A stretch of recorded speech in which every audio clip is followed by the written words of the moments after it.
একই ছাদের নিচে যদি সব কুজিন পাওয়া যায় তাহলে মন্দ হয় না। সবগুলো কুজিন যে যার পছন্দ মতো চুজ করে নিতে পারে। আমার হাজব্যান্ডের অল টাইম ফেভারেট আপনার মুগ ডাল বা হচ্ছে যে কোনো ডাল দিয়ে পরোটা বা রুটি আইটেম। সো এটা ছিল ভাটোরা, আর একটা হালিম নেওয়া হয়েছিল। এরপর এই যে সেটার ভাটোরার ছোলা, আর সেটা ছিল সালাদ।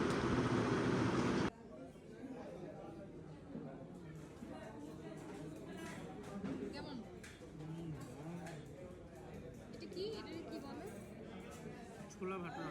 না না, এইটা কি ভাটা? ভাটোরা। এই রুটিটাকে ভাটোরা বলে, আর এটা ছোলা। অনেক সব।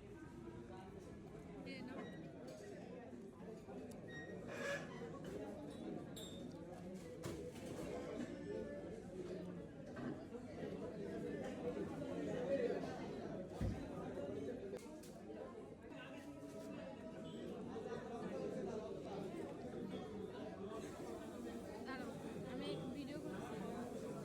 সবাই মোগলাইটা নিচ্ছিল, সো আমরাও ট্রাই করি। মোগলাইটা খুব ভালো ছিল, কিন্তু ওদের হালিমটা একদমই ভালো ছিল না। কনসিস্টেন্সি অনেক বেশি ছিল, এই কারণে দেখা গেছে যে টেস্টটা এনহ্যান্স করছিল না।